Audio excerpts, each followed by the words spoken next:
ખેડૂત આંદોલન પાર્ટી 2 ની કોંગ્રેસની જાહેરાત। ખેડૂતોના પ્રશ્નો કોંગ્રેસ કિસાન સેલ મેદાને આવ્યું છે। કોંગ્રેસે બે અલગ અલગ યાત્રાઓ શરૂ કરશે। 26 જૂને બ્રજવાણીથી દ્વારકા સુધી આ કાર્યક્રમની જાહેરાત કરવામાં આવી છે। યાત્રા બ્રજવાણીથી શરૂ થઈને 4 દિવસ કચ્છમાં રહેશે।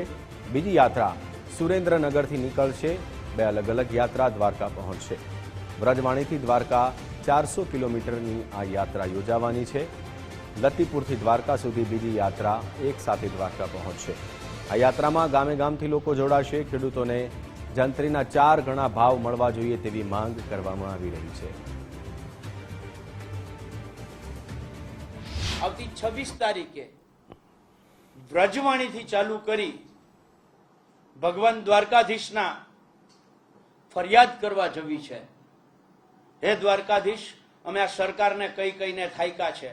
જે રામના નામે જે સરકાર બની છે, ધર્મના નામે જે સરકાર બની છે, એ સરકાર અમે ખેડૂતો રાત્રે સૂતા પહેલા રામનું નામ લઈએ છીએ, સવારે ઉઠીને રામનું નામ લઈએ છીએ, અમે હળ હાંકતા હાંકતા ઠેહ લાગે તોય રામનું નામ લઈએ છીએ। એ જ સરકાર આ ખેડૂતનું સાંભળતી નથી। એટલે હે દ્વારકાધીશ, આ સરકારને સદબુદ્ધિ આપો અને એના માટે ભગવાન દ્વારકાધીશની ધજા વ્રજવાણીથી માથે લઈ અને દ્વારકાધીશને ધજા અર્પણ કરી અને દ્વારકાધીશને સુદામા રૂપી ખેડૂત દ્વારકાધીશના શરણે જઈ અને ફરિયાદ કરવાનું અમે એક ગુજરાત કિસાન કોંગ્રેસ અને સાથે સાથે જે કોઈ સંગઠનો, સંઘર્ષ સમિતિ અને જેને ખેડૂતનું હિત છે એ તમામ લોકો સાથે મળી અને દ્વારકાધીશ જવાના છીએ। કિસાન અધિકાર યાત્રા પાર્ટ 2 પ્રારંભ થઈ રહ્યો છે। આ કિસાન અધિકાર યાત્રા પાર્ટ 2 જે છે, ખેડૂતો છે કાં તો ટ્રેક્ટર ઉપર હોય ને કાં તો ચાલતા હોય, એટલે આ વખતે અમે ટ્રેક્ટર વાળા પ્રયોગમાં તાકાત બતાવવાની હતી। ગુજરાતના ખેડૂતોએ તાકાત બતાવી છે।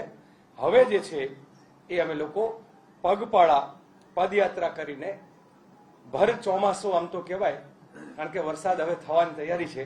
ભર ચોમાસે ખેડૂત ખેતરમાં હોવો જોઈએ, એના બદલે ભર ચોમાસે અમે બહેરી અને મૂંગી, બહેરી અને આંધળી, મૂંગી નહીં, બોલે તો બહુ છે એવી આ સરકારને એવું કહેવા માટે નીકળવાના છીએ કે ગુજરાતના ખેડૂતોને લૂંટીને બરબાદ કરવાનું બંધ કરો।